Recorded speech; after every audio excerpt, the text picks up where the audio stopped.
It's time for the Larry H. Miller Utah Summer Games at Southern Utah University in Cedar City. Register today to participate in the 40th anniversary season of a Utah sports tradition at utahsummergames.org. Participate in over 50 sports around the state. Then plan to join the opening ceremonies Friday, June 5th, presented by State Bank of Southern Utah. Register today to participate in the 40th anniversary season of the Larry H. Miller Utah Summer Games. Do you love the Tabernacle Choir? This year, the choir's music is everywhere you are. Listen to your favorite choir songs and music and the spoken word anytime you want on Alexa by simply enabling the skill. Alexa, play music in the spoken word. Now playing music in the spoken word. You can also download the Tabernacle Choir app, subscribe to the choir on YouTube, listen on Spotify, and have access to all their wonderful music. Happy listening. Hey, it's 10 a.m. and this is Utah's best sports radio. Say my name. You're locked on to Scotty G and the coach, Tim LaComb. You're damn right. Presented by Mountain Land Supply on 97.5, the KSL Sports Zone. Hey, can we turn on that other camera, Lloyd, by chance? Because who knew that we would start with a three-man show? It is the first debut inaugural edition of the coach, Tim LaComb. He is my one and only friend. How are you, sir? Well, I am so glad to have risen to the top of the friend group. That is PK in the background. Hey, you look like you did at the Party Hounds concert. You were right up against the stage doing that. Oh, man. What better way? Keep me out of it, man. This is your show. I've been waiting for this my whole time here, and it is here. The coach and Scotty. Yeah, I should have listened to Majerus when he told keep the guy from New Jersey, keep him with the glasses. He's up to no good. Keep him away. I'm just sitting here. Keep me out of it, man. I want to just watch you guys go to work. Oh, man. Any advice for our guy, Timmy, on day one? Yeah, we've had advice for like the last 6, 7, 8 weeks. Yeah, he's been somebody I've been talking to about how to manage this whole thing. Know as much as you can about the locals and have fun doing it. Yeah. Well, and that's the thing. I'm a little getting up there in age, and I just want to sit back and have some fun with guys I like. I like coming in and chopping it up with DJ and PK. Letting you behind the scenes. We got Jake and Ben coming up at 2:00. You and I are going to spend 4 hours. I just want to be around my buddies talking sports. Let's just have some fun, man. Yep. Well, have fun. This was when I left coaching 5 years ago, 6 years ago. I keep saying 5 and it keeps growing, but yeah, it's been a minute. This was the end game for me. This is what I wanted to do. I wanted, to get to know people here and like anything else, man, relationships win the day. So I am surrounded by wonderful people. My co-host, I'm going to nickname him Velvet. That's my new nickname is Velvet because his voice and he just manages everything. Yeah. Velvet, probably turn into Velveeta, because of me. But. Well, hopefully we don't go back to those days, but we'll try. I am honored, though, straight honored and excited. And yeah, I feel excited to do exactly what you said, Scotty. And what you said, PK. We've all know so many people in the state and have for so many years. And the people that are in it tell the best stories. And so I think there's a lot of fun we can have with a lot of different folks. We're going to have some cool people on the show today. In fact, some guy named Ryan Smith is going to join us at high noon today. So fired up. PK, Yeah. And Dave Rose at 11, the old boss man. The old boss man's coming on.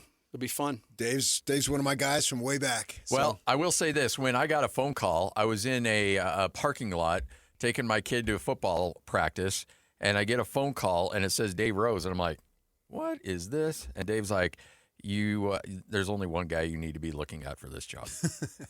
And I'm like, well, when Dave tells you to do something, you do it. Well, no, didn't he say there is only one guy you will look at? Yes, yeah. Okay, that's what I remember. Exactly. I'll get out of your hair, what little hair you have left. I think that you guys will knock it out of the park. He's got the best hair on the station. I was talking to you. Oh, okay. Yeah, you come at me all you want. Don't be coming at my guy. And, Tim, I love to see guys who work hard for something that they want and they grind and they achieve it. And now's the opportunity. And I hope you guys hit it out of the park. I'll be listening. Have a lot of fun. The show will continue every day. Today's the first day, and I expect years from now, you guys will have somebody else in here. Will be looking at when I'm gone. You'll be saying, "Son, this is what you need to do. Have a lot of fun."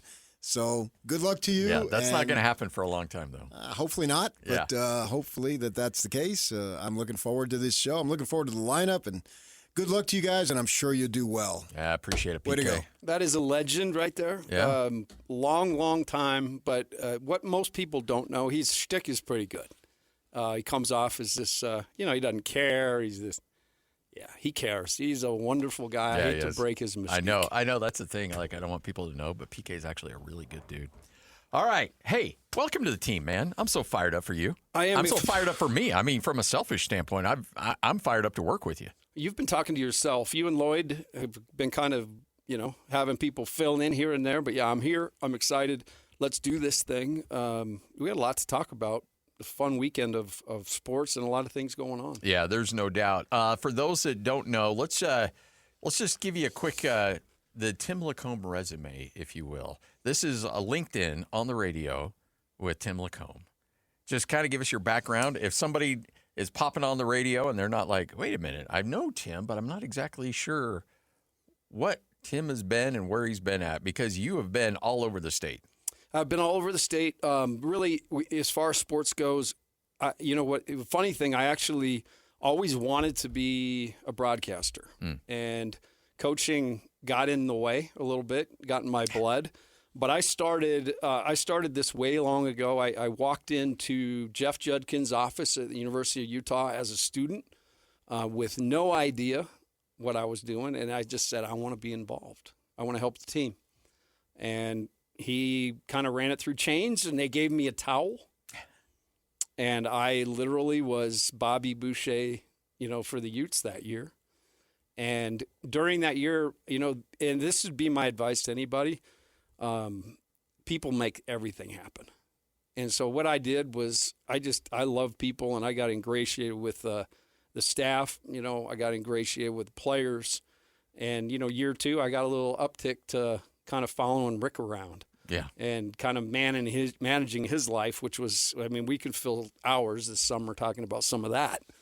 But it really started as a manager at Utah, and then I went and coached high school basketball for 7 years at Lone Peak and American Fork. And from there, got invited to come up to the University of Utah with Ray Giacoletti and do video. And so I was excited. That was another step up. Got to be in the video room breaking tape. And I was there 2 years. Ray was let go. And I thought at that point my coaching career was over. Yeah. But I got a random call from John Wardenberg, who is now an assistant with the women's team at BYU. His son Adam just got the Utah Tech head coaching job. Congrats, Adam. And he called me and he said, do you have any interest in our position that we have open? I said, I didn't even know you had one open. And they had their director of basketball position. And I applied for that, and lo and behold, I ended up getting that. And then my BYU career kind of started. I was there 12 years. I was there 2007 to 19. And in 2019, I decided to get out. I saw NIL coming down the pike. Yeah. I missed COVID too, which was a blessing. But during that time, I reached out to Scotty G, and I said, hey, can we go to lunch or breakfast? We went to breakfast, and I just said, hey, here's what I want to do. This is kind of what I'm chasing. If there's any opportunities, and you said, maybe we could get you on the jazz stuff. So that reared its head. I've been doing jazz pre-half and post the last 6 years. So I've watched kind of the end of the Mitchell Gobert reign and this new iteration with the rebuild. And so I've been immersed in it pretty much my whole life. I'm like you. I watch everything. Yeah. I'm just I listen to rock music and I watch sports. And I kind of am excited because hopefully that's what we can do with this show. Yeah. Is make it a place where people can go talk it. But been fortunate enough to fill in a couple times. I've done some TV with the Jazz in studio a little bit this year and last year. And this opportunity came up. You and Hans were the the show I listened to when I was in the car anytime I could. And so already being familiar with it, I saw that when Hans decided to step sideways and to go do something else, I was like, I want that job. Yeah. And I forgot that I texted Lloyd, I don't know how many times in the last 5 years. Once a week. And I can't say And that's exactly okay. what it said, but it was basically, I need a job. It was, if you could fire somebody. No, it wasn't that. I didn't ever go after. I mean, it was only Kinahan. I wanted If you blood. could tell Kinahan it's time for him to Him go. to go. Yeah. No, I never did. I just like, hey, man, I need a You job. only did that once. You're like, it was only once. I said, don't do that. That's not what's cool. he Come driving on. these days? And can I get underneath that and take care of some brake lines? Yeah, you remember that Alema thing? That was, people say that Oh. that drum flying through was an accident. No. No, that was just him. I've got people. I've got people everywhere. Well, that's the case. And you know what? Honestly, that's why I'm so fired up to work with you. Look, I've known you forever. I've considered you a really close friend for a long, long time. There's nothing better than getting a text in the middle of the day with you strumming the guitar and FaceTiming and just having a blast. But getting to know you as a person, not just as a sports figure, but just as a human being. And honestly, when Lloyd and I, when Hans came in and said, you know what, I think I'm going to go a different direction, and this is an opportunity that I can't pass up, and we all hugged and said, we love you, brother. You'll always be one of us, and we wish you well. And we still, like Hans and I, talk almost every other day because he is my brother. I love that guy, and we will always be very, very tight. But, you know, when the opportunity came up, I had a really close relationship with Lloyd and Hans and for 12 years. And so to me, it wasn't just about hiring somebody that I wanted to do sports radio with. It's somebody that I wanted to do, essentially life with, for lack of a better term. Like, Are you proposing to me? A little bit, yeah. I mean, it was a situation where I want, our show has become very transparent, and Lloyd and I, we don't hide anything. What's going on in our life is an open book, and we share each other's craziness, our happy moments, our terrible times. Like, that's just part of the show, and that's something that we've always felt was really important, is transparency. Because I think that, like, I'm in my late 40s, Lloyd's in his early 40s, you're a little bit north of that, and so there's a lot of our listeners that are going through what we're going through. You know what? When you have kids get married, or you send kids to college, or kids that are starting to graduate, and I know a lot of our listeners are in the same era. And so when they hear us going through these things, they can relate. And I want us to always develop that fraternity with our listeners, that what we go through, you're going through, and we're all just trying to figure out this crazy life together. And I wanted somebody who was going to embrace that. I wanted somebody who not only is going to work his butt off in the sports world, but also share part of his life, the struggles, the happy moments, the ridiculous things, and just let's have fun. I've never been a kind of guy that wants to do radio where we have to manufacture arguments, where we have to manufacture conflict. You and I are going to disagree on things, and that's going to be great, but it's always going to come from a genuine spot. It's never going to come from, hey, let's see here. You think Pete Rose should be in the Hall of Fame? I don't. You do? Okay, let's really get those phone lines burning. Like, we're not that. I can't pretend to be that. I'm just not that guy. So, and I wanted somebody that was going to be that guy as well. And I couldn't be happier to bring you on, not as a co-host, but as a buddy. And let's go have some fun. And I'm glad you brought up Hans. It was really important to me. It's kind of like when you go into a new coaching position. I've always felt like the reverence for what's done before and respect for that. As you said, Hans is a buddy of yours. He's a buddy of mine. I got to know him coaching. He actually interviewed me after a game down after a Gonzaga game, and we hit it off and kind of started a relationship. So, this is going to hopefully just continue to build on the greatness of what you guys have done, and that will be my end game too. It's not, I didn't get into coaching to try to go show people how much I knew. That wasn't my thing. I got into it because I loved it, and I love doing it every day, and that's why I'm here. And I'm sure, I'll say some stupid stuff and I'll be wrong here and there. Well, but see, I will throw it out. That is a prerequisite to be wrong on this show. And be okay to be wrong, yeah, right? that's the thing. If we screw up, look at my face. Every day I have to face this. Oh, man. Are you kidding me? You actually cleaned this joint up for once. Yeah. You actually do. You're now the better looking of all and of the us. problem was the prerequisite before was that you had to have a little bit of, you had to be a little follically challenged. See, before I was the only person he was with the only hair. one rocking a head of hair. Now I'm the odd man out. Well, Mike Smith told me I could use maybe some plugs in here if I wanted them. On the power alleys a little bit? Yeah, but I kind of like the alleys. I've earned let the I've alleys earned this be. power. There's nothing wrong with it. I'm not like me. I'm not worried about any gray coming in. Just own it, whatever. And I'm going to get out on the soapbox early. There's a certain age where you got to stop doing that. I see all these broadcasters.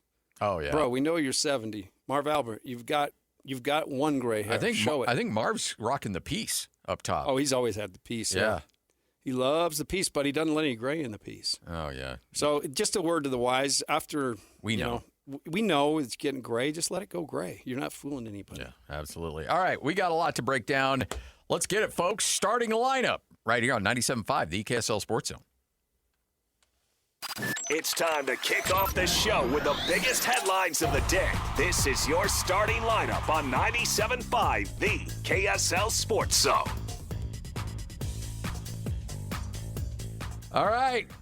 How about that? Last night, the Utah Mammoth, it felt like they were in control. Up 2-1 going into the third period. Felt like things were going their way, and Lloyd lost it a little bit on Twitter. I was right there with you when the penalty took place, and you're like, ooh, you cannot be a man down against this team that's one of the best in the NHL on the power play.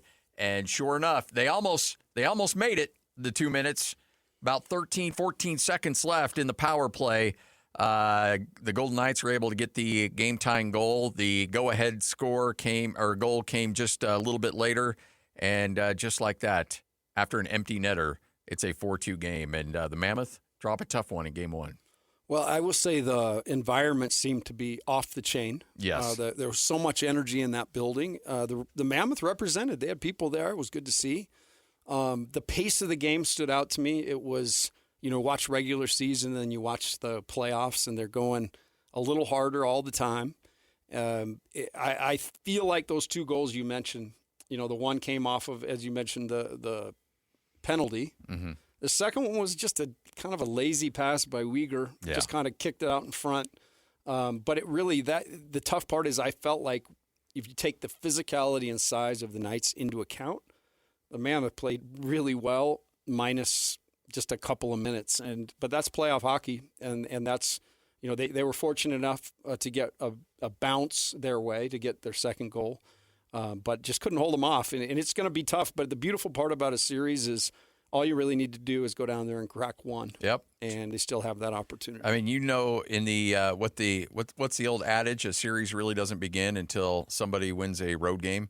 And honestly, it came down there. Now look, Bear Tierney and Bill Armstrong, who will join us coming up tomorrow, they would both reach through the speaker and strangle me if they heard me say this. But your goal is to steal one.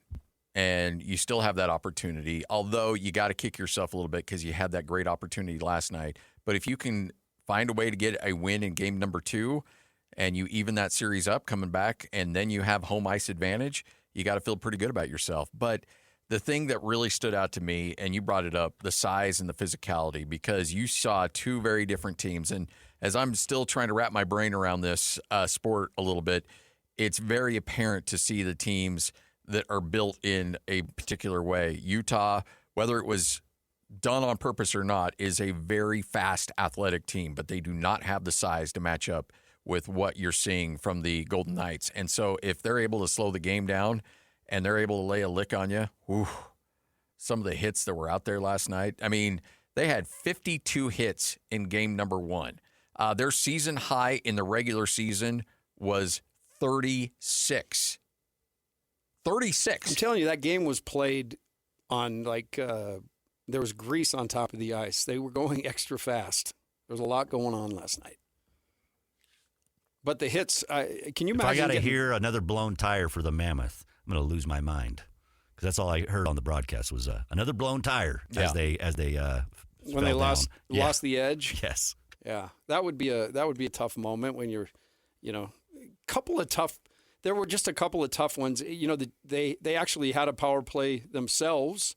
They didn't score on early in the game, but then scored right after the power play. Yeah. So I think there were a lot of really good things. The one thing that stood out to me, if they can get the puck cleared and get out, like their speed was apparent, and they had many. In fact, the goal that Cooley took it into the zone deep and spun and kicked it to Kraus. Kraus kicked it back, and he was able to one-time it in. Those, that's the way they got to play. They got to get out of the fray. They got to get out of those checks and everything behind the net to get those things cleared. You can tell Vegas, that's their end game, just smother you. Oh, yeah. And that's, it's interesting because you go back to the basketball situation that, you would play teams that their whole thought, it kind of felt like maybe St. Mary's back in the day with Randy Bennett, where a team's like, you know what, we don't want to go up tempo. We want to slow it down. We get you in the half court and we're just going to beat the crap out of you.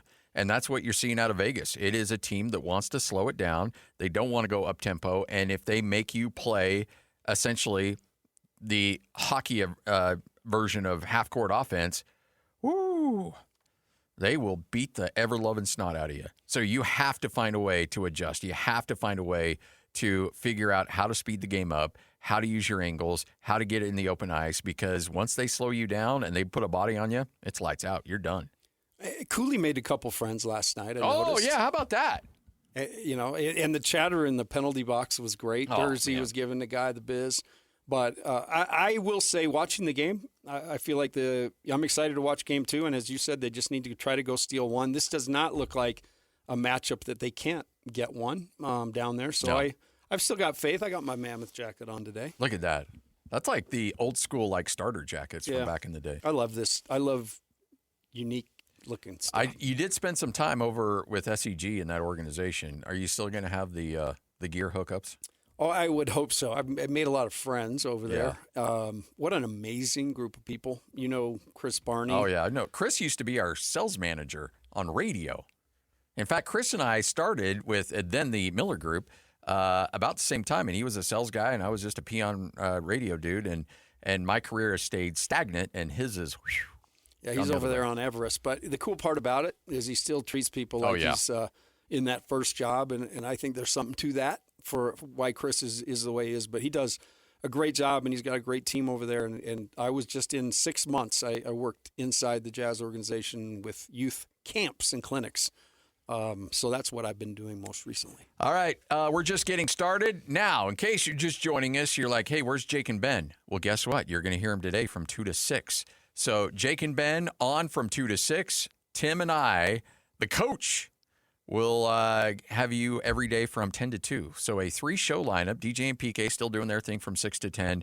Coach and myself from 10 to 2. And Jake and Ben from 2 to 6. It's a new era here on The Zone. This is 97.5, the KSL Sports Zone.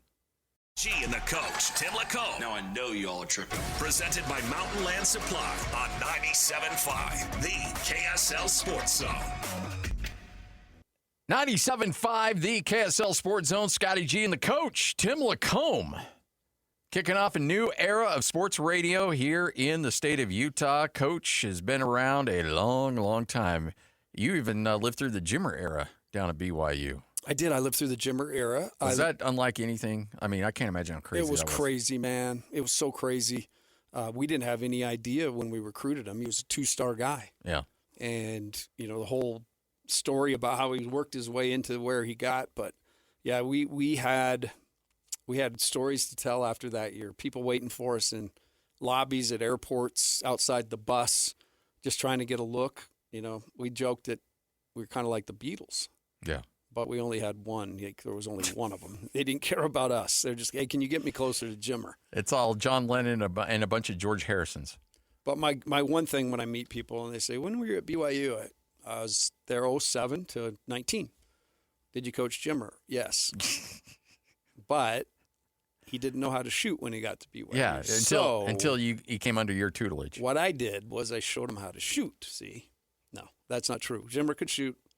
And I did not really put a lot of emphasis on his defense, unfortunately. Well, I don't think anybody really wanted, like, hey, we're going to hide you on one end of the court, and then you're going to be the guy on the other end. Jackson Emery had that role. He played he played his spot and Jimmer's spot in the zone. When did you know that dude could fill it up like that? After the Arizona game was when it really just blew me. He had 37 in McHale. It was the Fiesta Bowl Classic, so all those, like, I guess Ryan Hatch is there now in the yellow jackets. All those yellow jacket guys were there. And, dude, we put it on them. And it was the beautiful thing about that game, it wasn't just Jimmer. Like, we played BYU basketball. We played up-tempo. The ball was popping around. So everybody became a threat early. And then Jimmer was able just to carve them up. And when we walked out of there and beat that team, it's the worst defeat, at least at that point in McHale history. I was like, okay. I'd seen him do things in practice and stuff, but it's almost like playoffs. When he got onto a game, lights were on, scoreboard, you saw a different dude sometimes than you saw in practice. Well, it was a crazy time for sure. I will always consider that semifinal game against New Mexico in the Mountain West Conference tournament one of the craziest things I've ever covered. I mean, just watching, because you always know New Mexico travels like crazy to those tournaments.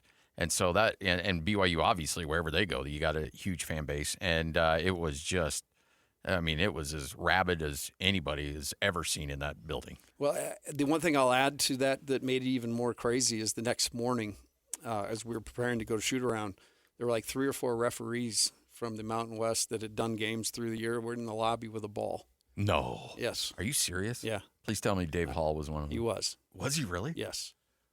Wow.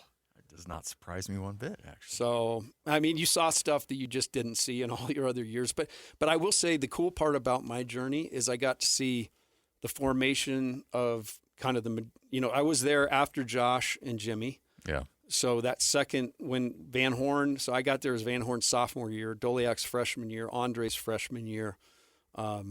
And so there's so many stories that we can talk about in all that are just mind-bending. But to be able around that group, then be around, the BYU group, and then have to compete against the other teams in the state. Stu had that place humming. It's so hard to go up there and win. But they've just followed it with great coaches, great broadcasters. And, they still got a great thing going. So hopefully that's, some of those things when you talk about Andre Miller, that's my buddy, right? Yeah. Like we talk about Doliak, so hopefully some of these things we can peel back some of the layers and let people kind of meet these guys in a different way with some of the formality out of the way. So I was up at Logan on Saturday, Utah State wrapping up spring ball. Pretty much everybody's got spring ball in the rearview mirror. And Bronco, and you mentioned in the first segment that there was a reason why you decided to make the jump out of coaching is because you saw the freight train that was coming in terms of collectives, NILs, free transfers. I remember Tim Duryea in like 2017 telling me that, hey, be ready. These kids are going to get one free transfer. And I'm like, no, they're not. He's like, yeah, that's coming. And he goes, and it wouldn't surprise me after that it's unlimited transfers. I'm like, you're insane. Well, 2-3 years later, that's the world we're living in right now. And Bronco Mendenhall, I thought, had a really interesting comment. And this is what life is like as a college football coach, especially dealing with the transfer portal, dealing with trying to remake your roster. You have to do it at a very small amount of time. Listen to this timeline from Bronco. Scar. The transfer portal opened on Friday. We started school on Monday. There's not supposed to be any contact, direct or indirect, prior to that. And yet players are showing up with all their visits set, deals already brokered, monetary amounts already set, when it was supposed to be no contact. And by the way, we need players in school in 2 weeks. So we visited 44 players, signed 31 in 10 days. I mean, how in the world? 44 players in 10 days on 24-hour visits to sign 31. Most people date more than a 24-hour period, right? I mean, these official visits were 24 hours, and we have to be right, and they have to be right. How is that good for college football? Oh, and by the way, that costs money, and there's negotiations with agents that aren't certified, and how is that now smart business for anyone with a decision of this magnitude? yeah, we're perfectly designed for the nonsense that we're getting. I love my team. Wow, you get right to the point when it's a 24-hour visit and you have 2 weeks to get kids into school that you don't even know. By the way, that's a classic Bronco line. We are perfectly designed for the nonsense we're receiving right now. All right, so you've been on the recruiting trail. Imagine trying to put a team together in essentially, that short amount of time. It's insane. The whole thing, and it's why I decided to step out, was this used to be, like Bronco said, you used to know or at least have a really good idea who these guys were. You have to understand what they can do on the floor, but so much of being successful is bringing the right guys with the right attitude into your program in 24 hours and going off the words of others. And honestly, I found that every transfer was like you got them and you're like, okay, it's just a different dude with a different set of issues than the guy that just left us. So you're so much better off if you can maintain a roster. But I just don't see in this climate, as he said, with the agents that are scumbags in a lot of ways, that aren't licensed, that are just out there trying to make a buck. This whole thing's become about making a buck. And I wish we could go back in the archives, because I remember I got on a show, I can't remember whose it was. I think it might have been you and Hans, when NIL was announced. And I basically started talking, and I went on a rant, but I finished about where we are right now. Because what they were talking about in the beginning was giving kids a couple $1,000s for an appearance, this, that, the other. I'm seeing now where college rosters are going to eclipse $100 million. Like they see that in the future. What is going on? Where is the oversight? And how in the world does it ever end? Because what I've learned, when you start giving money, it never goes down from there. No. It always goes up, So I sympathize with Bronco. I've talked to a ton of coaches. I talked to Cody Feger over the weekend. He's at Kentucky.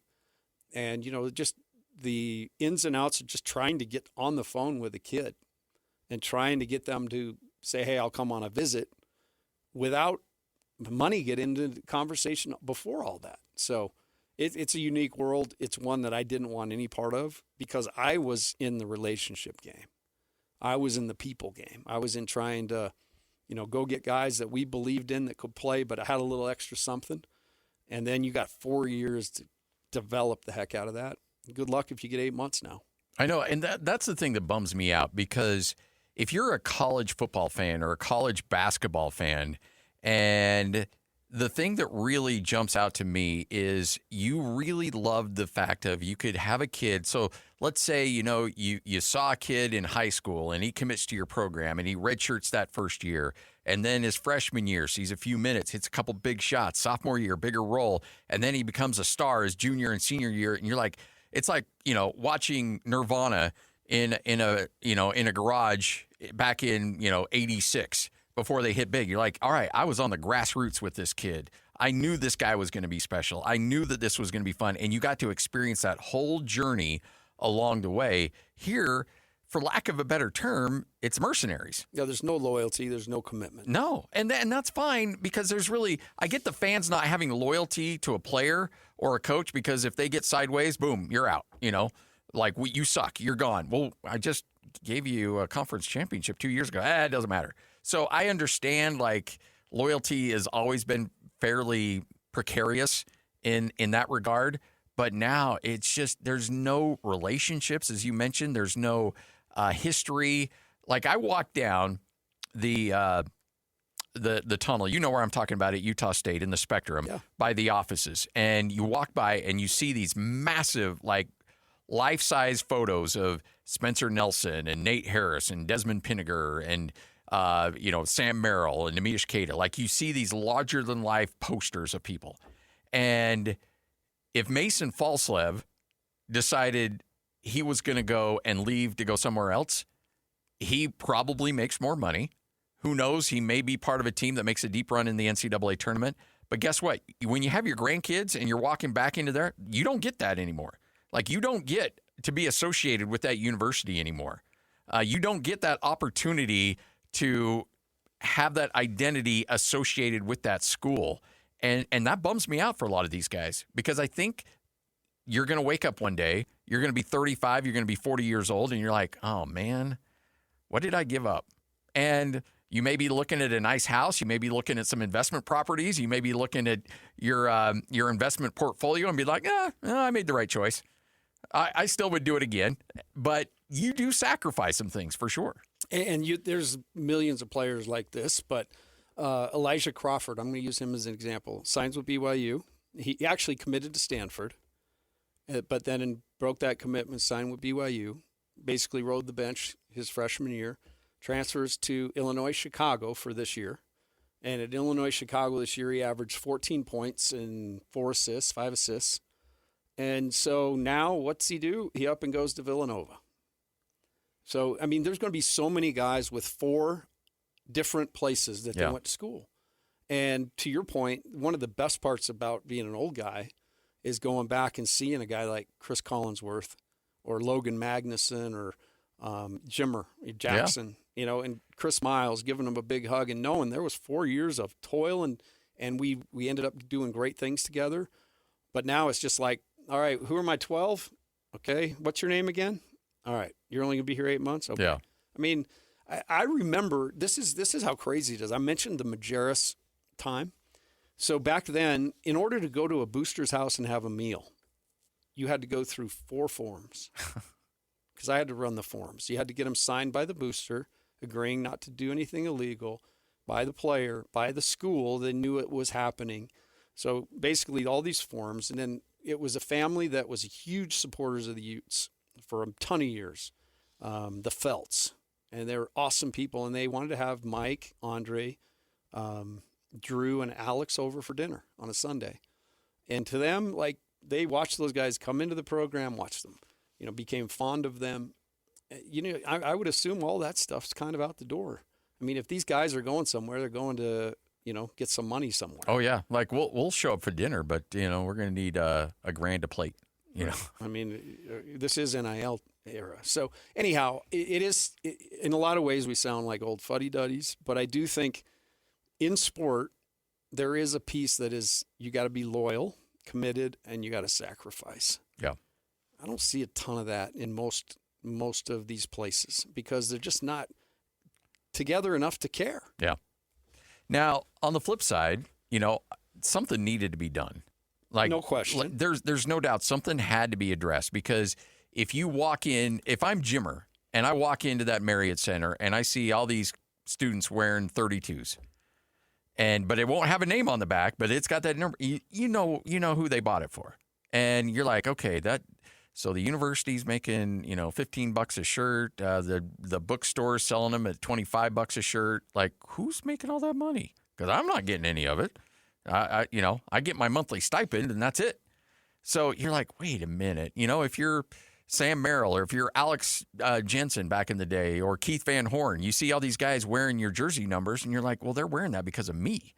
So where's my cut of that? And you should get a cut because that is your name, image, likeness. You should own that. But for somebody to say, hey, we're going to give you $2 million as a high school senior to come here and $20,000 just to make a trip for us to have the right to be able to talk to you on our campus, and that's getting a little out of hand. Yeah, and that's the problem is everybody gets their hands on it. Yep. And everybody wants a piece of the margin, so the price goes up.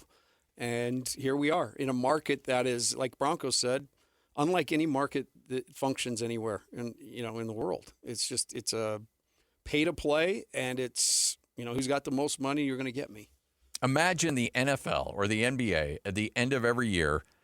It's like, okay, your roster's done, and everybody's a free agent. I mean, every year. Now, granted, that would be some great drama for sure, and I think in a weird way, college athletics has benefited from this because it makes the offseason even more interesting. Because it's like, okay, this guy's going to leave, this guy's going here, this guy's being retained, and so that shuffling of the deck, I think, has made for some intrigue. And in a weird way has helped the interest of college athletics. But imagine trying to run a team in the NBA when all of a sudden Justin Zanuck and Austin Ainge and Will Hardy are like, okay, guess what? Larry's in the portal. This guy's in the portal. This guy's in the portal. We got, Triple J, he was here for a couple months, but he just went in the portal. We got to bring them all back. Or, you know what? I can go get Giannis for $20 million, and everybody, it's just a madhouse. Free-for-all, It's right. unreal. Yeah, it's a free-for-all. And like Broncos said, the logistics of it, I can't even imagine visiting that many guys. Just the logistics of visiting them, the cost of flying them. There's so much to it. And hopefully someday somebody can grab this thing and get it at least in a place where it can make some sense. But right now, it makes no sense to me. What you may miss coming up next, 97.5, the KSL Sports Zone. That's Tim LaComb, Scotty G, and the coach right here on 97.5, the KSL Sports Zone. This year, experience the NHL playoffs your way.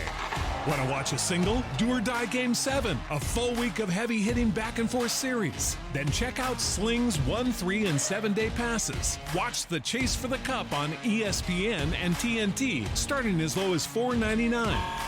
No long-term contracts or overpaying. Just live hockey at home or when you want it. Sling lets you do that. Visit sling.com to learn more.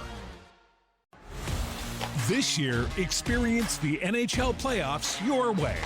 Want to watch a single, do-or-die Game 7, a full week of heavy-hitting back-and-forth series? Then check out Sling's 1, 3, and 7-day passes. Watch the Chase for the Cup on ESPN and TNT, starting as low as $4.99. No long-term contracts or overpaying. Just live hockey at home or when you want it. Sling lets you do that. Visit sling.com to learn more. This episode is brought to you by Progressive Insurance. Do you ever think about switching insurance companies to see if you could save some cash?